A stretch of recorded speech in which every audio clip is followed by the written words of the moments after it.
और अब बात अमेरिका के एक पूर्व नौसेना अधिकारी की, जिसकी एक रिपोर्ट ने व्हाइट हाउस से लेकर पेंटागन तक दहशत फैला दी है। इस पूर्व अफसर ने चीन के प्लान के बारे में कुछ ऐसी बातें बताई है जिसके बारे में अभी बाइडेन और उनके टॉप सर्कल में ही कुछ ही लोग जानते हैं। इस रिपोर्ट की कुछ बड़ी बातें हमें पता चली है। आप इनके बारे में जानेंगे तो समझ पाएंगे कि वाकई अमेरिका के लिए डरने की बड़ी बात है।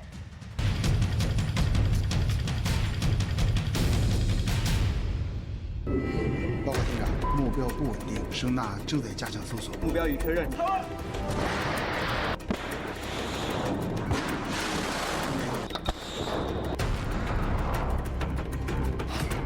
अगर अमेरिका और चीन में सीधी जंग हुई तो हार जाएगा अमेरिका।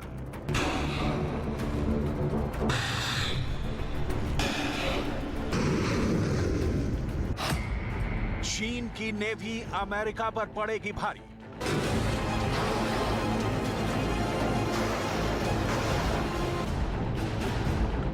चीन अमेरिकी नौसेना को तबाह कर देगा।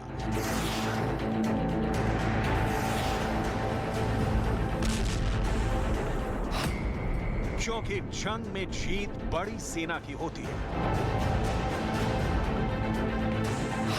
यानी ड्रैगन समंदर में ईगल को देगा शिकस्त।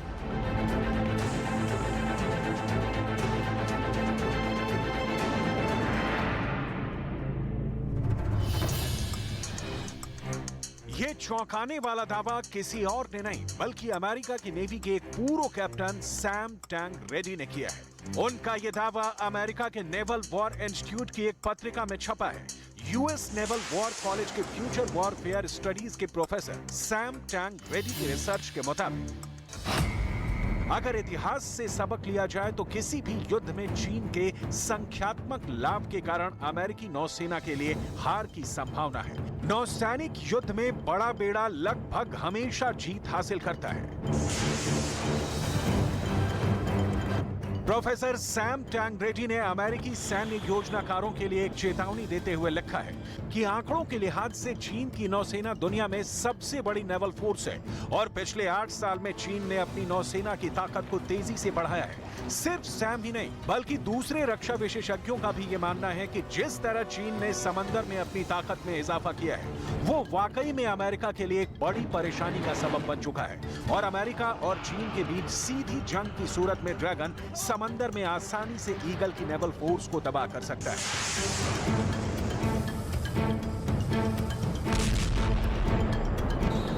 पेंटागन भी चीन को अमेरिकी सेना के लिए पेसिंग थ्रेट करार दे चुका है और उसका कहना है कि चीन वो खतरा है जो तेज रफ्तार से अमेरिका की तरफ बढ़ रहा है और आने वाले वक्त में वो अमेरिका को निगल लेने की कुव्वत रखता है। पेंटागन की 2022 चाइना मिलिट्री पावर रिपोर्ट के मुताबिक चीन की नेवी ने 2020 के आसपास बेड़े के आकार में अमेरिकी नौसेना को पीछे छोड़ दिया था। फिलहाल चीन के पास छोटे बड़े 340 युद्धपोत हैं और अगले 2 साल में इनकी तादाद 400 को पार कर जाएगी। दूसरी ओर अमेरिका है जिसके बेड़े में 300 से कम जहाज हैं। अमेरिकी नौसेना के नेविगेशन प्लान 2022 के मुताबिक 2045 तक पेंटागन का लक्ष्य अपने बेड़े में जहाजों की संख्या को बढ़ाकर 350 तक करना है। इसके बावजूद ये चीन से काफी कम है।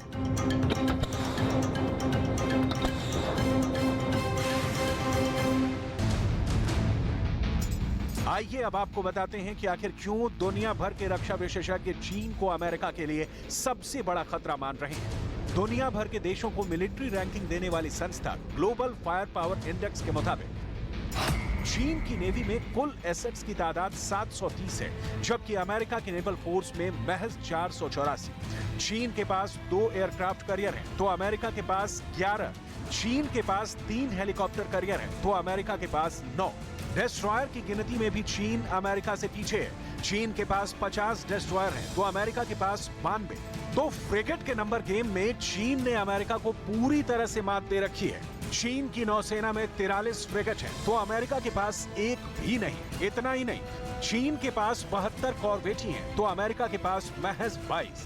चीन की नौसेना में 78 पनडुब्बियां शामिल हैं तो अमेरिका के पास 68 पनडुब्बियां हैं। इसके अलावा समंदर में गश्त करने के लिए चीन के पास 150 पेट्रोल जहाज हैं। तो अमेरिका के पास सिर्फ 10। इतना ही नहीं, चीन के पास 36 माइन वॉरफेयर जहाज हैं, तो अमेरिका के पास सिर्फ 8।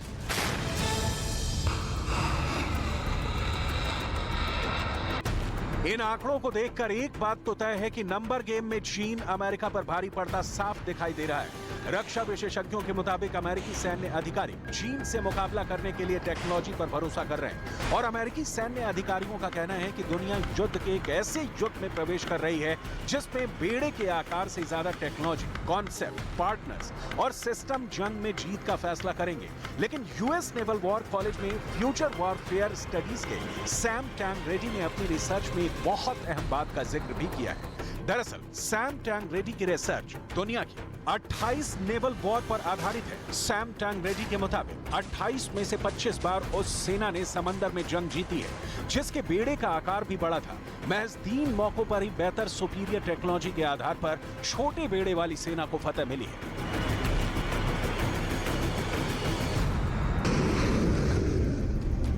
सिर्फ यही नहीं, सैम टैंगरेडी ने अपनी रिपोर्ट में दूसरे विश्व युद्ध में अमेरिका और जापान की नेवर फोर्स और उनके बीच हुई जंग का भी जिक्र किया है। सैम के मुताबिक दूसरे विश्व युद्ध में जापान और अमेरिका के पास 8 एयरक्राफ्ट कैरियर थे। 1939 से 1945 तक चले दूसरे विश्व युद्ध के दौरान जापान ने 18 कैरियर बनाए तो वहीं अमेरिका ने 144। लिहाजा अपनी नेवी के बड़े बेड़े की वजह से ही अमेरिका दूसरे विश्व युद्ध में जापान को समंदर में हरा पाया था। सैम के मुताबिक अगर पश्चिमी प्रशांत महासागर में चीन और अमेरिका के बीच सीधी जंग हुई तो चीन अमेरिका की नेवल फोर्स को नेस्तो नाबूद कर देगा। जाहिर सी बात है, सैम टैंगरेडी की ये रिसर्च अमेरिका के लिए कोई अच्छी खबर नहीं है। लिहाजा हिंद प्रशांत महासागर में ड्रैगन की बढ़ती ताकत को काउंटर करने के लिए अमेरिका ने जापान के साथ एक नहीं बल्कि कई रक्षा करार किए हैं।